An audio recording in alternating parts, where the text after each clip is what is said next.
Narito ang programang totoong totoo, Tambayan sa DWIZ. Programang magliliwanag ng ilang mahahalagang mga issue. Tambayan sa DWIZ. At ngayon, narito na sila upang maghatid ng saya sa bawat Pilipino.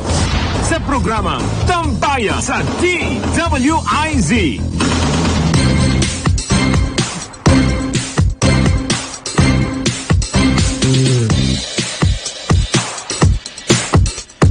February 18, Monday, Tambayan po, kasama ang bakla ng bayan. Ayan, bakla pa rin. Ayan, Drew, bakla, Olivar, Mildred. Ayan, Natasha, Ayun. MD, PhD. Ako po si Trixie Cruz Angeles. Isang oras po tayo magkakasama. Maghahatid kami ng saya maba. dapat. Hindi aliw. Maghahatid po kami ng mga isip bata sa kindergarten school, mababang paaralan ng kindergarten.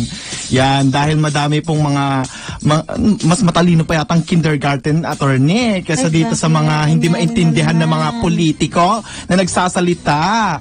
Yan, so mamay natin pag-uusapan yan. Yun na lang ang ihatid natin kasi parang nawawala at ako'y nababahala. Ay, may ganyan na naman.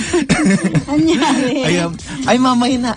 Pero bago ang lahat, DWIZ text line is 0918-350-2378. Ulitin po natin.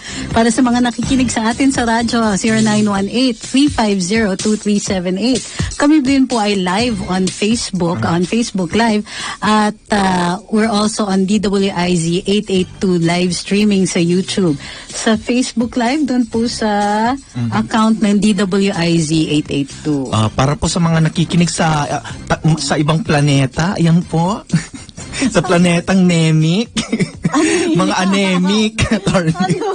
Yung mga namumutla ng mga nating kalaban natin dyan. Ayan. Dial, Dial 666. Yan. Si Ahmed ang sasagot. Ay, si Ahmed. Ahmed, buksan mo ng portal. Yan. Ay, nako. Nakakabis yung dalawa. Wala yung dalawa attorney. Sinikat si Ahmed. Parehong busy. Busy. Yung dalawa. Alam mo naman kami ng buklo.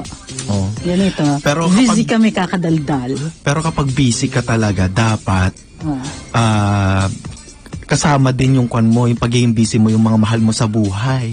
Di ba? Attorney Nick, no? Di mo ba ako mahal? At bakit wala ka dito? Ay, parang pangit pakinggan, ma-blind item kami. Ay, ito na naman Lahat na lang ng video ni Attorney Nick, no? Attorney, puro pumapakpak, lumalabas, kumakain. Naku, sarap buhay, SB talaga si girl. Tinataksan dapat, hinahabol talaga dapat ang BIR niya. Daming pera, panlabas. Ako, nandun lang ako parati sa may likod ng altar ko. Ano ba yan? Nagdadasal. Sana po may pangkain. Sa kanya, kain lang ng kain. Upos diyan. Teka, kung wala ka ng pangkain, bakit ang lusog na ritsura mo, Aber? Attorney, iba talaga din ang kwan.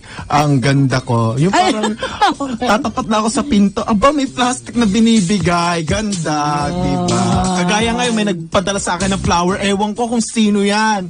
No? O, Glory daw ang pangalan. Tapos, ayan, nakakatakot naman. Diba? Nakakabahala. Gloria. Ewan ko kung Glorious. sino. Glorious nga. Sinabi niya, you are my, labrusca, ganyan-ganyan. Glory nga. Takot ako. Mukhang babae. Nako, yak. Okay. Nanood ka ba ng ano ba yun? Yung sa mga kandidato kagabi? Ay, attorney, hindi ako nakapanood kasi na-high blood ako dun sa pagmumukha ng gutok na yan. Parang, ayoko na po ng drama. Masyado siyang drama. Hindi, syempre, kailangan tumatak sa isip Tumatak na. Nainis ka naman. Nainis talaga ako. Para siya lang nagde-declamation, attorney. Yung parang, arms, give me a piece of bread. Why are you laughing at me? Diba? Ganun siya. Ay, teka muna, mga nanonood sa Facebook at sa YouTube. Share naman po. Oo, madam mo ka-share naman. Ay, mamaya kami ha. Magro-roll call kami sa mga tambayers natin. So, pero ang ano dito is maganda yung ibang mga katanungan. No? Halimbawa, meron iba kami mga kandidato na okay na sana. Kaya lang may mga issues na, teka. Yung iba kasi medyo mahirap talagang pakinggan. So medyo skip muna natin yung mga yon. Bukas na natin sila pag-usapan. Oo nga, attorney. Pero yung iba like ito, si Jiggy Manikad, gusto ko siya. Ayos. Kaya lang ayaw niya ng divorce. So ako pro-divorce ako eh. Pero gusto nila mga same-sex marriage. Wala namang ganon May kay Jiggy. Ay, wala pala. Kanino tinanong yun? Sino ba yun? Kay Tolentino ba yun? Basta may pinagtanungan, tapos gusto nila, pero wala naman silang ginagawa. Gagamitin na naman kami mga bakla, di ba? Oo, in the hopes na Papaasahin merong kami, na may black vote ang kabadingan. Oo. Di ba? Ang LGBTQ. Oh, bakla na nga kami, binabakla nyo pa kami ha. Kaya nga so may mga ganyan na issues. Ang iba, ano pa ba? Yung, of course, yung isang kandidato, tinanong siya kung isa na lang, life vest. Kanino mo bibigay, kay Duterte o kay Gloria? So, ang sagot niya is, palagay ko sa akin na lang. Oo nga, makasarili. Attorney, makasarili. Alam mo, habang nagsasalita siya, attorney, aside sa napansin ko yung ngipin niya, mga chiclet, ganon. Oh my gosh, okay. Para din siyang, sabi ko, para siyang 2.0 ni Pinoy, na parang, tatawa-tawa, na parang, ano nakakatawa? Parang, alam namin, joke no, yung kwando. Joke maalala mo yun. No. Ano nakakatawa? So medyo nga kasi ang main platform ni Chel Jokno is ang main selling points ni Chel Jokno, supposedly one, human rights lawyer siya. Two, dean dati siya ng College of Law dito sa De La Salle. Ano pa ba? Ano pa ba? Parang wala na akong maisip. Anak siya ni Pepe Jokno. Ay, senator dati. Ay. So, medyo manipis, no? So, kailangan rin, isa pa yung kailangan tumatak. Si Samira Gutok, ganun din. So, medyo, ang problema is, para siyang nasa rally, Oo nga, attorney. Magsalita. Parlaban na pala. Hindi, alam mo, attorney, ang nagpapakakon siya, Miriam Defensor Santiago, pero wala eh. Hindi, girl, wag mo ipilit talaga. Alam mo, attorney, kapag nagsasalita siya, para siyang gumagawa ng essay na parang nilalagyan niya lang ng mga redundant phrases na paulit-ulit para magmukhang matalino. Okay. Alam mo, paulit-ulit, ganun siya, attorney. Magulo kasi yung sagot niya dun sa age of criminal liability or responsibility. Parang sabi niya kailangan bahay pag-asa, hindi something else, etc. Tapos binanggit niya yung sangguniang kabataan. So medyo malayo yun, di ba? Medyo, di ba? Wait, what? Parang ganon. So medyo sabog yung sagot niya. So, ito yung problema Yun yung basis natin yung mga kagalingan nila, kung matatas sila, kung kabisado nila yung plataforma nila. Parang hindi. Tsaka napansin ko, attorney, yung mga tanong din ng ABS-CBN, doon sa halalan. Halalan, ganyan. Na, minsan, akala natin napakababaw na walang kwan, pero doon mo talaga, yung mababaw na yun, doon mo makikita kung gaano siya kagaling magsalita, tapos kung ano yung pagkatao talaga. Tignan si Jokno, pinapili kung ano yung antag dito, sinong bibigyan niya ng life vest. Tapos sinabi niya, sa akin na lang, ganyan. Di nakita niya na makasarili talaga siya. In fact, sabi ni Cecilia Love Adore dito sa sa Facebook Live, may nag-comment doon na kahit walang life vest, itatapon daw niya si Jokno. Yun nga. Walang kaya kayo. Grabe mga comment nyo. Hindi ko alam kung sino mas pahamak sa inyo. Kayo o si Zo. Nahawaan na rin sila sa akin, attorney. Tapos iyan si Joke na attorney, tinanong, may maganda na bang ginawa ang Duterte administration? Sabi, ang sinabi niya lang, yung no smoking lang, sabi, nakita nyo, senador, yung lang nakita niya maganda, hindi siya observant. Kailangan observant talaga ang mga senator natin. Alam ang mga magagandang nangyari, ang mga hindi magagandang mangyari, mga kailangan ng Pilipinas. Ang tingin ko, may problema ba siya sa free tertiary education? May problema ba siya dun sa sa PhilHealth? May problema ba siya dun sa mga sa build? Kasi parang hindi ko nakikita na pwede mong tutulan yung ibang mga proyekto na yun diba? Unless meron kang insider information na somehow hindi to mabuti para sa atin. Pero Ang laking bagay kaya ng tertiary education na syempre may nagkiklaim dyan. Pero alam naman natin lahat na kung wala yung political will ng ating Pangulo, hindi yan mapapasa. Ayan nga, yung tertiary na yan, attorney, yan si Bam Aquino. Ayaw niya, ayaw niya ng train. Paano mo mabubuhay ang kwan mo? Yung tertiary ang dami niyang na gustong pamigay, di ba? Ang dami niyang gusto sa SSS. Gusto niya institutionalized. Si Marroas, ganun din. Institutionalized daw yung 4Ps. Yung dating conditional cash transfer, PPP na tawag sa kanya. Gusto niya ganun, pero ayaw niya sa train. Oo, saan ka kukuha ng budget? Diba? Gago ka ba? Hindi naman hindi itong administrasyon na to naman, hindi naman mahirig mang-hold up katulad ninyo dati. So, paano yan? Tapos mamalaki ninyo yung 4-piece ninyo na yan na parang na kayo nakaisip niyan, hoy, galing sa Brazil yan, sa Latin America sila ang nauna yata, di ba? So, medyo, maganda rin to. Gustong-gusto ko yung pag nagaganito yung mga networks natin. Bibigay sila ng pagkakataon. Si TP rin pala nagaganito, i-interview siya individually ng mga kandidato natin for Senate. Nakakaingit naman ang mga bigatin ng mga kasama.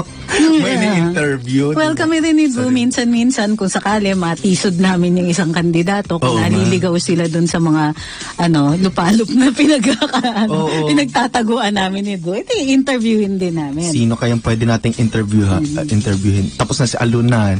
Ay, si interview na natin. Si Glenn na interview na natin. Gusto ko si Sunny Angara na interviewin, di ba? Si Sunny, pwede. Gwapo, pero tignan ko kung anong Tignan mo kung ano. Teka, anong klaseng interview na tatubuklo ka? Ano ba na naman to? Anong inaambisyon natin dito? Hindi, baka pwede din naman. Di ba? Baka kung ka sa same-sex marriage. Hindi, gusto ko rin marinig kung ano yung thoughts ni Sunny doon sa FYI, nag-abot kami ni Sunny sa law school. Ahit ako sa kanya ng 2 years. Debate team ko siya. Magaling ba? Trainee ko siya. Magaling ba siya sa debate? Magaling. Ay, naku, hindi siya. Marunong siya. Pero mabait. Mahirap kapag maging asawa yan. Talo ka parati kapag kapag nag-aaway ka. Hindi, mabait siya eh. Yun na nga yung difference. Mabait si Sunny. Parang hindi siya nagagalit, parang wala siyang no? Parang hindi siya, hindi kumukunot, hindi nagpapabotox. Kagaya sinabi ng asawa ni, anong tayo dito? Ni Doc Willie Ong. Tinanong si Doc Willie Ong, sabi. Ayun! Ang sweet. Kwento mo. Sabi ni tinanong na okay lang ba na magpa-botox or magpa-lipo yung asawa mo? Ang sagot ni Doc William, hindi na. Kasi okay naman na siya. Sabi niya. Na parang, sabay close-up kay Madam. Sa ilalim ng puti. I found that sweet. Cute naman yan. Sweet yan. Na kahit kasi parati silang magkasama. Oo nga. Diba? Very supportive. Ganyan talaga dapat. Sobra. Unlike nung isa. Sinong isa? Hindi. Yung isang senator, parang hindi na siya sinusuportahan. Yung taga-Mars. Okay. Yung nagkukuhan. Umiinom sa pinggan tapos kumakain sa baso. Diba? Parang hindi na siya sinusuportahan, attorney. Wala na mga chinelas, wala na mga parang tahimik na si girl, di ba? Medyo nga. Medyo. Dapat hindi ganyan. Kasi actually, tama naman na tahimik si girl kasi controversial din siya eh. Diba? Hindi natin alam kung nakakatulong siya dun sa kanyang kandidatong asawa o hindi. So, baka naabisuhan na wag na lang muna. Wag muna. Kasi sinabi ni Chris na, "Hoy, wag ka muna, ako muna ang kwan." Ako muna ang bida? Ako muna ang bida ngayon. Wala talaga, girl. Wala, ganun pa rin. Sayo naman ang buwak na buwak mong buhok. Pero in Fairview, ang Cristeta, quiet nung birthday niya. Oo nga, quiet. Walang pakain. Ano lang, pa-Instagram lang napapunta sila ng Japan. Ay, gano'n. In-expect kasi natin dito sa TMD, attorney, na kapag birthday niya, may mga speech siya, may mga siya. May mga pa-cry-cry. Birthday birthday greetings para sa sarili niya. Na... Parang, di ba? Parang, sarili niya lang.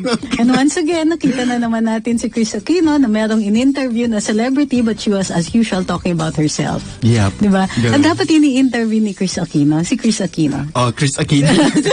Di ba? Mga, anong favorite food mo? Ang sa akin, ganito eh. Kasi ganun siya eh. Demo. Anong favorite, anong favorite shoes mo? Ako kasi ganito, I like ganyan, I like ganito.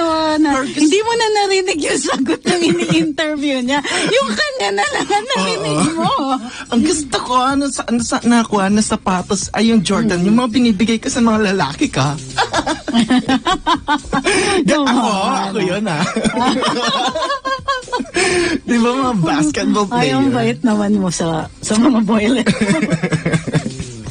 Di ba? So, ano pa bang mga issues ngayon, attorney? Ano pa ba yung... Sabi ni Ben Cortez Mandap, kung magtutulong-tulungan yung mga bago, bilis baguhan na senatorial balls like Jiggy, Gadon, Chong at Ong, papasok sila. Si Gadon medyo loose ang bibig pero magaling pala. Isa pa pala yun, revelation si Attorney ang galing niya Gadon. Kasi ang nakikita lang natin, yung gimmick niyang sumisigaw siya ng bobo. Diba? Pero, in fairness, gusto ko yung sagot niya tungkol dun sa, ano ba to? Sa Endo. Sa Endo. Yes. Ang approach niya was more make the conditions favorable para hindi na magkaroon ng Endo. So, diniscuss niya yung economic root causes nung Endo. So, I like it. It was at least a different approach. Kasi yung iba, sagot lang nila, tapusin natin yung Endo na yan. Tinatanong ng attorney sa kanila kung paano matatapos yung Endo. Itong si Gutok, parang hindi naman tinatanong sa kanya kung ano ang meaning nung kwan, na para i-explain niya kung ano ang meaning ng indefinite contractualization. Pero yun ang sinabi niya. Ganun, pag wala kang masagot o wala kang stand, i-define mo. Tapos habang pinako niya, attorney, habang sinasagot yung tanong na yun, na parang paiyak na siya tapos tumatalikod pa. Gumaganyan pa na, ano yung sinabi niya? Indefinite contractualization, sabi niya, is a form of slavery. Ano talaga, rhetorical. Hindi, yun yung sinasabi natin. Babantayan natin yung ating mga kandidato kasi, di ba, alam mo yung pagsalita lang Pag wala siyang proposal. Pwede naman din yung sabihin, sige, hindi ito yung main na advocacy ko. Pero against ako sa Endo kasi ganito yan. Okay. Ano nga ba ang Endo? Teka, sabihan muna natin. Yung mga viewers ba natin, naiintindihan po yung Endo. Dalawa po kasi nga, yung Endo na dapat tinatalakay, pero hindi natatalakay yung isa. Yung Endo sa private corporations, private sector, ina-address ng Pangulo kasi inutusan na niya yung DOLE na paghigpitan na yung mga companies na maliwanag na nag-e-endo, nagko-contractualization. Ang contractualization, hindi mo nire-regularize yung empleyado mo, so wala silang benefits, wala silang security of tenure. Mga anytime, pwede silang matanggal for any reason. Yung mga tipong yoko ng mukha mo, tapos ka, di ba? Ang masakit niyan, kapag gobyerno yung gumagawa. 'Di ba? So madalas yan, ang dami-dami nating mga empleyado sa gobyerno na contractualization. At Endo din po ang ganyang klaseng contractualization sa gobyerno kasi subject ka to the whims of whoever is holding your contract. Tapos bukod pa nun, wala kayong employer-employee relationship, so wala kang tenure, wala kang GSIS, wala kang PhilHealth, wala kang kahit anong benefit. Tapos minsan, yung mga ahensya pa ng gobyerno, kakabayuhin ka to the same extent as the regular employee. So, may oras ka ng pagpasok, subject ka dun sa civil service rules, pero wala kang kahit anong benefits. At yun po ang hindi tinatalakay ng mga kandidato natin. So, magtanong din tayo, anong plano ninyo para sa Endo sa gobyerno? Yan. So, walang nakasagot. It's a tie, pero pinakapangit. Ang best answer pa rin kay Attorney Gadon. Yes. Kasi in-address niya kung ano yung pinupunot dulo nito. Yung iba, motherhood Tapos yun nga, kay candidate Gutok, kay Ma'am Gutok, hindi motherhood definition yung sinagot. Definition nga So, ipilit talaga, girl. Tapos meron pa yung si Gutok, attorney, tinanong siya about sa death penalty. Na parang may yung iba na parang, yes, death penalty for heinous crime, ganyan-ganyan. Tapos yung sa kanya, death penalty pero wag daw yung mga yung mga NPA. Ay, yung mga ganon. Mga... Ano daw? Walang death penalty sa NPA? Yes, sabi niya. Kasi, yun nga, yun lang ang sagot niya, attorney. Hindi niya ginastify. Hindi naman attorney. Hindi niya sinabi. Medyo weird yun. Although ganito ko siya, explain natin kung bakit ganun yung sagot niya. Sa criminal justice system natin, yung mga crimes that are committed in furtherance of a political ideology, mas mababa ang penalty. Yep. So kunwari, rebellion yan. Pero yung act of rebellion mo, meron kang napatay. So mas mababa yung penalty yun. Nun. Dati. Sabi ng dati isa. Dati. Rebellion. Dati, ngayon hindi na. Ngayon pinapantay pare-parehas na halos. Kasi nga yung act of na pagtututol sa estado medyo tradisyon yata dito sa atin. Kasi tignan niyo yung kasaysayan natin. Ikaw naaalala mo pinag-aralan niyo sa history ng high school? Ano ba, attorney? Di ba yung Philippine Revolution? Yes, attorney. Di ba? Yun ang pinakatinutukan ninyo. So ano yun? Ang pinag-aaralan natin, revolution. An act of rebellion ng mga ninuno natin against the Spanish colonial authorities. So hanggang ngayon, para sa atin, that was a good thing. Ngayon, madali maghikayat ng mga... Kaya yung, di ba sinabi rin ng AFP, ingat-ingatan nyo yung mga anak ninyo. Ganito yung mga means of persuasion para ma-recruit sila ng mga kaliwa at ng mga para mamundok sila. Ang dali-dali lang ituro sa kanila na mamundok kasi para sa atin, yung pag-aaklas, kung hindi natin inayos yung pagtuturo ng kasaysayan, para sa kanila okay yun. Yes.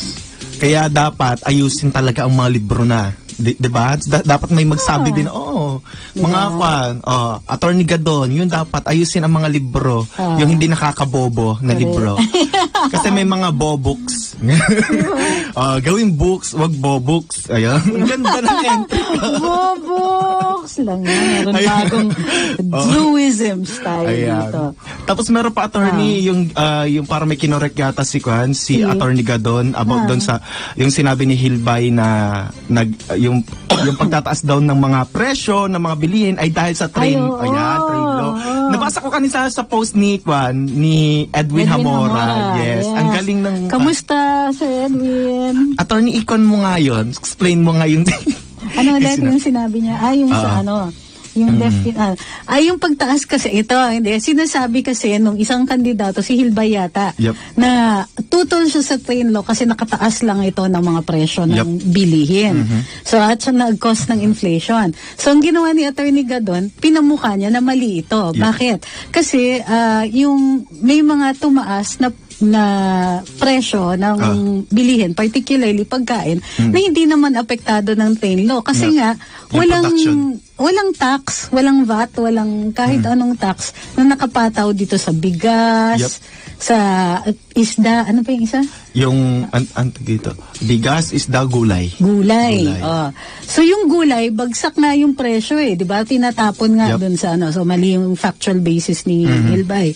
Dun sa bigas, ang reason kung bakit tumaas ang presyo ay dahil yung NFA Council ayaw nilang bigyan ng, ayaw nilang taasan yung presyo na pambili ng palay dun sa mga magsasaka. At saka ayaw din nilang mag-import. So nag-create sila ng artificial shortage dahil yung ibang mga miyembro doon ay traditionalist. Gusto nila market forces yung mag-set ng presyo ng bigas.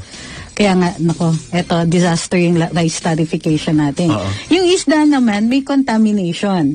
So tumaas for different reasons. At pinakita pa ni Attorney Gadon yung iba-ibang rates ng increase ng presyo, di ba? Ready. So ready siya dito. So ito yung mga surprise of the day na na ako actually sa totoo lang di ko ini-expect na may mga ganyan si Attorney Gadon. Pero in fairness pasok na ba siya sa'yo, attorney? Actually gusto ko kasi ng disruptors So para sa akin kasi si Attorney Gadon disruptor yan So tingnan mo yung ginawa niya kay Chief Justice. Yes. Sinong mag-aakala, di ba? Grabe. Ay siya ba kay Chief Justice? Siya ba yun? Si Sarah, yung nasa Baguio sila.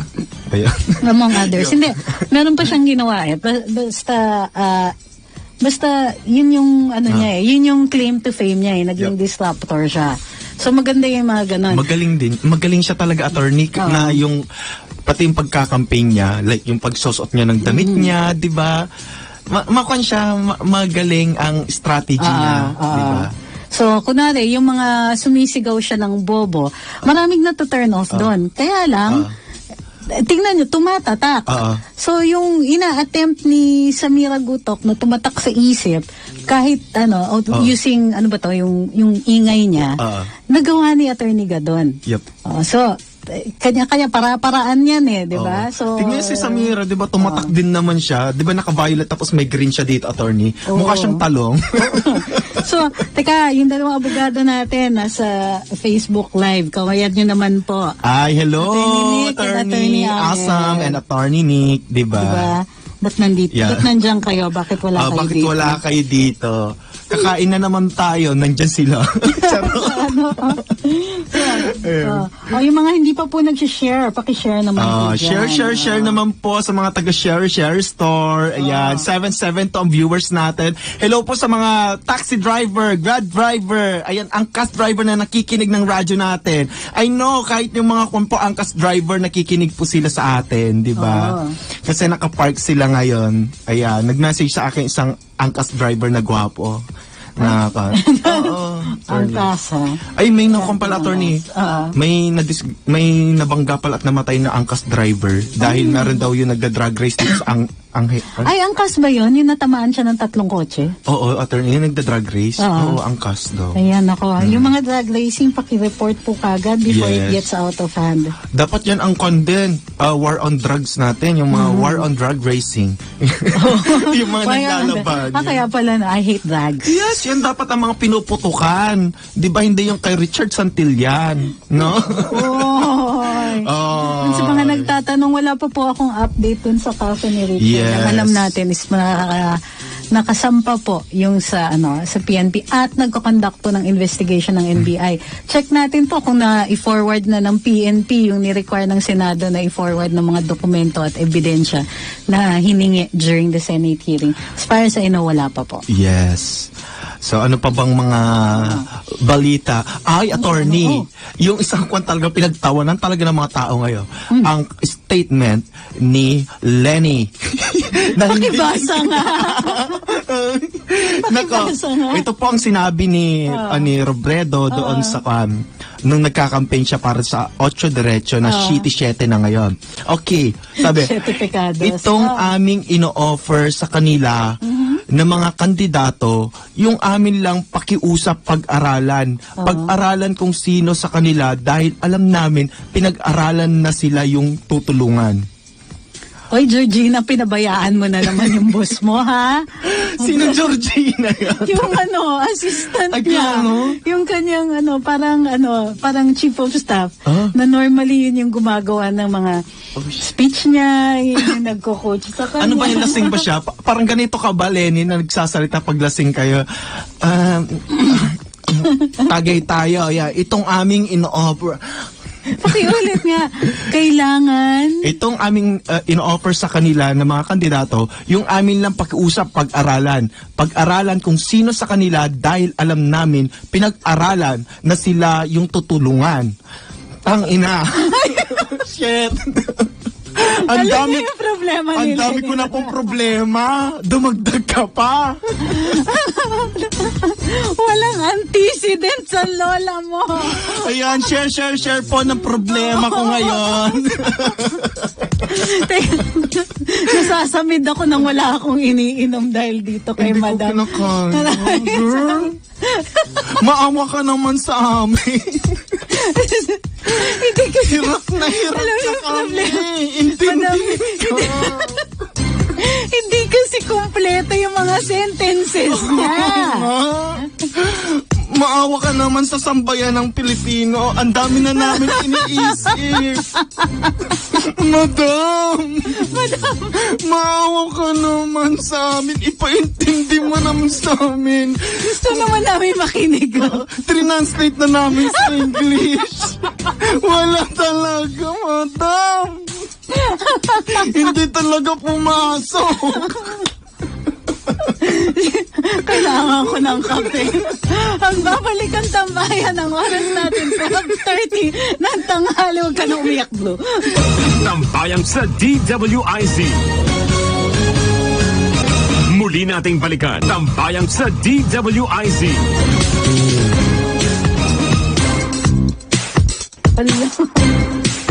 Nagbabalik ang tambayan. Kasama ko ang Bakla ng Bayan.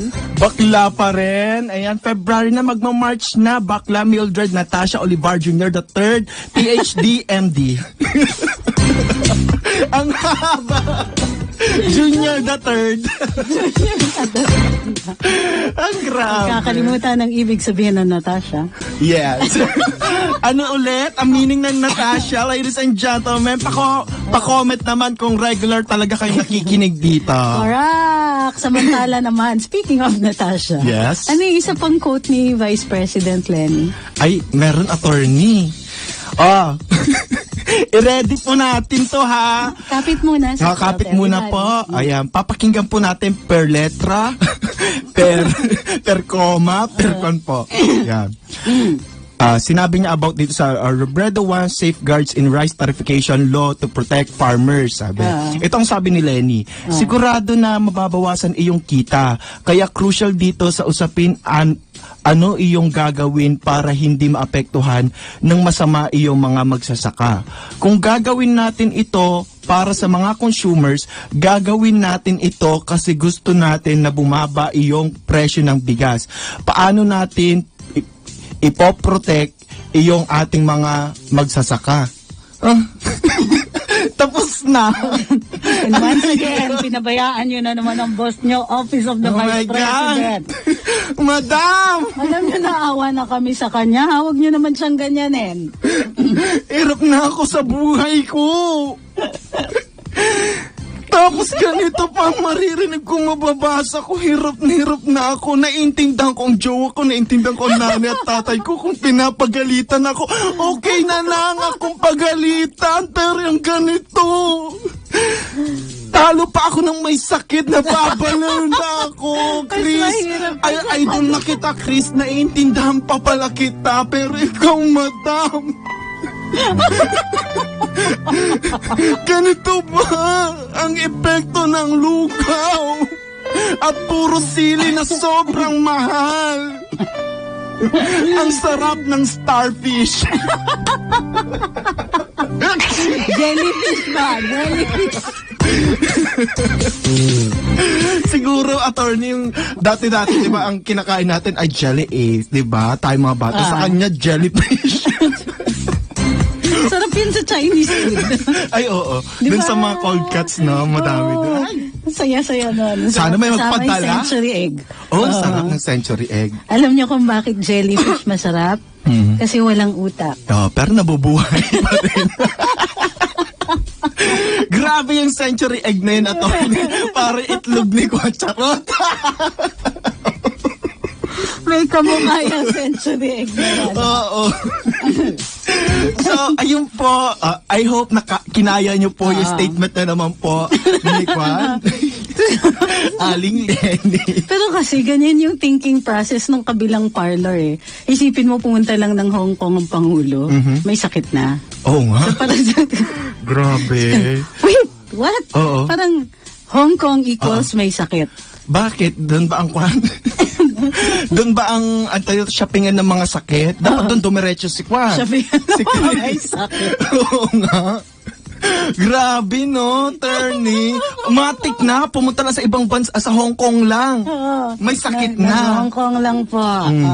May sakit. Bakit biglang pero kasi naman ang nagsabi nun yung parati nating pinaniniwalaan, si Senator Sonny Trillanes.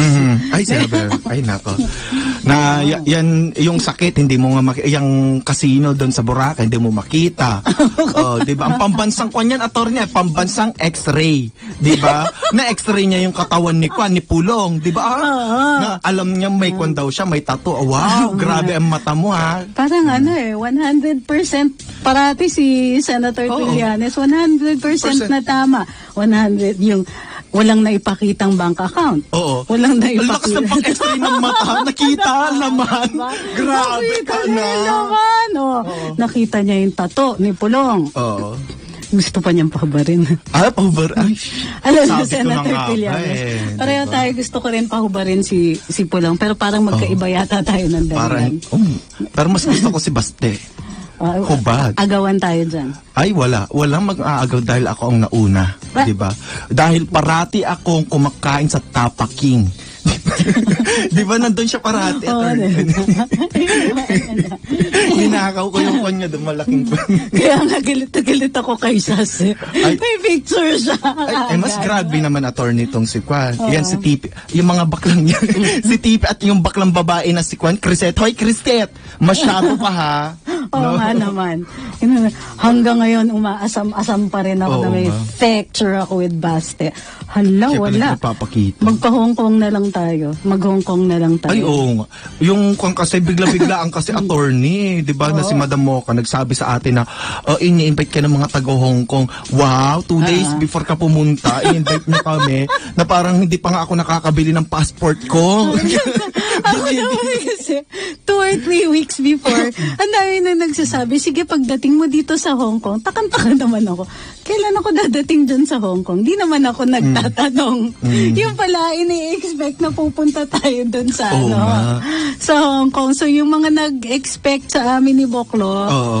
pasensya na. Oo, nag-message sila sa akin, attorney. Pero, ayan, pasensya na po. Pero, pupunta pa rin po kami dyan sa Hong Kong. Hayaan nyo po na ang tag dito. May tutulong naman po sa akin para pumunta dyan, di ba? So, ang gawin nyo na lang po nga, ipadala nyo na po yung mga prinamis ninyo sa amin.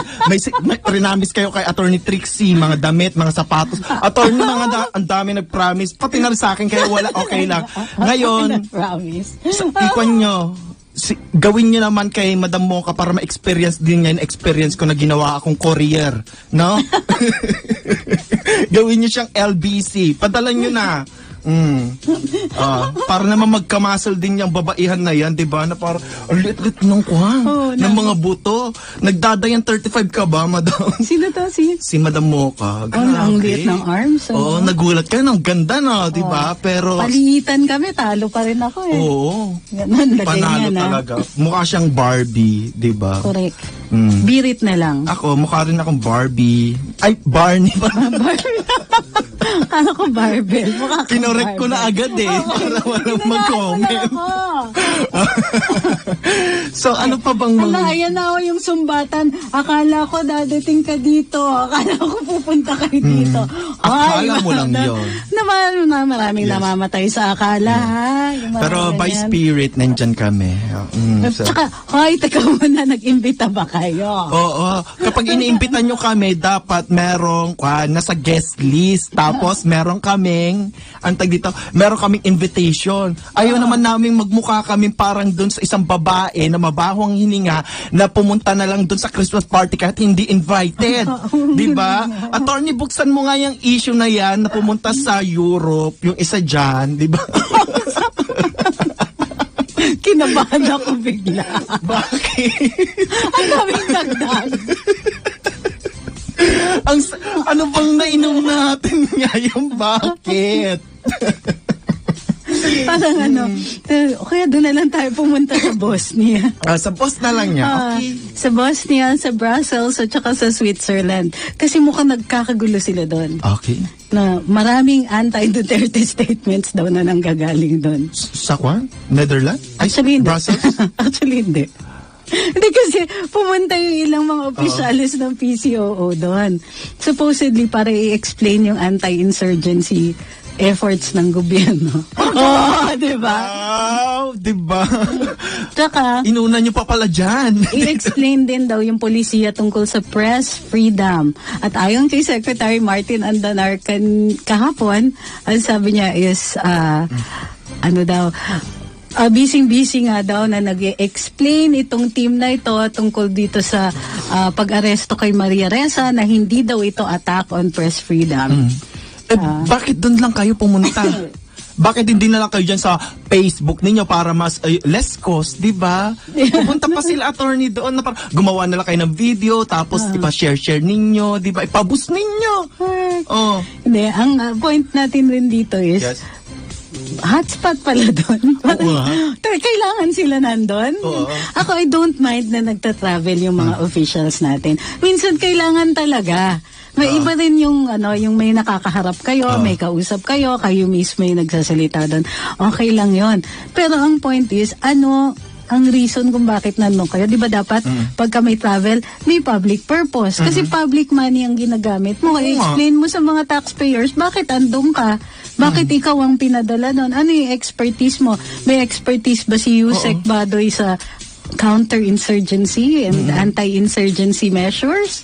Baka magtuturok lang siya ng glutathione doon. Ay! Sa Bosnia. Nagtuturokan sila ng glutathione. Yung matagal-tagal na ko, yung glutadrip. Ay, walang bastos doon ha. Ganun talaga po kapag kapag dermatologist. Isa pong gawain nila yung nagpapakon sila. Nagpapatuso. Nagpapa-inject. Nagpapa-inject po. Shit, wala pong mali siya po. Anong pasama? Nagpa-IV, sabi mo na lang. Grabe ka. Nagpa-IV agwas, ganun. Ano ba? Alam nyo, kahit noon hindi naman ako bastos. Sisisihin nyo na naman ako. Oo, kasalanan mo to. Sige. Okay na, magkikikwan na ako. Nasa na ba ang kwan? Holy water at iinom na tayo. Bakit malinis? Wala. Masusunog lang yung holy water. Ay, dumaan si Crush. May crush ka? Hindi dumaan siya. Sige na nga. Pasimple. Go! Ano attorney? Ay, huwag kakalimutan din, Tax Wednesday tayo. On Wednesday with Attorney Nick Nangit kasi vinito ng Pangulo yung ibang provisions ng tax amnesty law. Yes. So, para mas maayos yung pag-explain ni Attorney Nick, at may kasamang mga blind items. Oo, masaya yon. Hindi lang puro tax. Wednesday, yun niyo pong kakalimutan. Ayan, uminom po tayo ng mga pampataas po ng hemoglobin. Maggulay-gulay po tayo. Mga tayo tinatang, Mildred. Tanong tumaas ti white blood cell kan red blood cells tayo. Di ba? Tapos, ano pa bang balita? Hindi, binabasa ko yung mga comments. Wala kayong magawa. Ay, ito attorney meron. Isa. Itong si Agot Isidro, may twinit siya. Ano sabi ni Madam? Ay, ito sinabi niya, madaling mahalin ang Pilipinas. Mahirap mahalin ang mga Pilipino. Gising na, please. Di ba Pilipino siya? Oo nga. Tama, mahirap nga siyang mahalin. Oo, mahirap siyang mahalin. Kaya ako, iniiwan. Ang napaka-basic na logical fallacy ng mga kabilang parlor, yung tinatawag nating sweeping generalization. Oo Kung nga. ba't may isang, let's say, may nakatapat silang isang pro-government na vlogger, tingin nila lahat ng pro-government ganun na. Oo nga. Di ba? Parang lahat na lang na parang lahat sa kanila kampi na iisa lang talaga ang iniisip nila. Pare sila na iniisip. Oy, di ba? girl, Dami kaya ginigising mo natin. kami, gising na kami. Correct. Di ba kaya nga kayo ang nanliligaw ngayon? Tinalikuran na kayo. Di ba? Oo. Parang ito talaga, na para ako, may kwan din ako, may linya din ako na sagot dyan. Madali lang na mahalin ang mga bakla, pero mahirap mabuntis. Di ba? Lenny, ikaw ba yan? Ganun yun. May patama yun, girl. May patama yun, girl. Ay, talaga? Di ba? Hindi rin kami nabubuntis. Ay, gets ko na. Ayun. Hindi makalene yun, ha? Fake. Pangkwan lang yun, fake. Basta, totoo naman, attorney, di ba? Hindi naman kami talaga magkaanak, di ba? Parati na lang Natasha lumalabas. Wala na, tumatak na talagang Natasha talaga. Ayan, ano pa ba? Meron pa nga siya, attorney, yung video na pinost na parang inaasar niya yata si Mocha, na sinasabihan niya na nandito ako ngayon sa ganito, ganyan, na parang malamig siya, pero hindi siya malamig, pero malamig siya na ganito, ganyan, ganyan. Na parang pinagtatawanan niya yung pagiging, yung sinabi ni Madam Mocha, tanggap naman mali ni Madam Mocha, pero ito, hindi niya matanggap yung sinabi niya, sa mahal ng bilihin, konti na lang ang 1 kilong bigas, sabi niya. Attorney. Totoo ba yun? Sinabi ba niya talaga yun? At yun, attorney. Ay, talaga. Parang parang fake news. Ay, fake news ba yun? Tayo, Ay, ganun ba yun? Di umano. Hindi pala tayo sure, pero tama na, gutom ka lang. Parati kang gutom, girl. Ay nako, hindi, alam mong nagkakaproblema yung mga kandidato ni Agot kapag nagsasalita siya. Oo. Nadedesperado. Oo. Tignan niyo sa akin, gayahin mo ako, tahimik lang ako sa Facebook. Pinapablock ko, kaya ako nare-report. O, di ba nakakatulong yung katahimikan ko, dito lang ako nag-iingay. Di ba? Oo naman. Oo, di ba? Sayang naman In ako. fairness. Di ba nakakatulong ako kay Madam Mocha, ha? Kanina. Yung Kanina sa karambola, nagro-roll call si Titi. O, di ba si Jojo, nakasuhan na ng libel. O, di ba ikaw, Boss Conrad, nakasuhan ka na rin ng libel. O, ako, nakasuhan na ako ng libel. Attorney Trix, nakasuhan ka na ba ng libel? Hindi. Lumulutas lang ng libel. Wow! Di ba nakasuhan na ng For your information, I'm so happy and I'm proud na talagang wala na po talaga yung mga kaso ko. Panalo po ako. Gagaling po ng mga lawyer ko. Ayan. Attorney Trix, Attorney Ahmed, Ay, hindi Attorney ako. Berringer. Ayan. Hindi, mga wala. Pampalakas ng loob, di ba? mga pa-smile-smile lang. Yes. Attorney Mildred and Attorney Galing talaga. Ang isa pang ina-advocate natin din dito is kung hindi ka na rin lang makaka-argue ng ng ayos yung logic mo, maging funny ka na lang. Oo nga. Gayahin mo na lang ako. Tingnan niyo si Madam Lenny. Hindi niya naman sinasadya maging funny siya. Oo, pero naalala ko na naman siya, Madam. Attorney, bakit ganito nararamdaman ko? Gabi-gabi na lang siya ang iniisip ko, miikot sa isipan ko para malaman ko kung anong gusto niyo. Wala na, nabaliw ka na ng tuluyan to. Na Brenda tayo, Attorney. Brain damage. Brain damage, diba? Oo, diba? Punta naman tayo kay Reza. Teka, bago nun. Dalawang may birthday ang ating Vice President dito sa Aliw. Yes. Si Boss Eli Aligora, Executive Vice President. Happy birthday po from Tambayan. Happy birthday, At sir. birthday din po ng pinakamamahal nating Ano? Jojo Robles. Jojo Robles! Ang nag-imbita sa akin dito. Ay, para magkaroon naman po ako ng mga ipagmamalaki ko. Sa totoo lang, ito na lang ang pagmamalaki ko. Ayan. Aquarian din pala sila. So, alam na. Ay, ano ibig sabihin nun? Parehas kami. Ay, ewan ko sa Parehas. inyo. Ay, happy birthday. Diba? Kaya pala nagkakaintindihan kami, no? Nagsusuportahan. Di ba, Vice President, Sir Edgar? Sabi ni... Kaya pala mas malakas ang ilaw ko dito. Ayan, salamat. Kailangan talaga. Kailangan liwanagan yung madidilim. Oo nga, mga madidilim ang mga aura.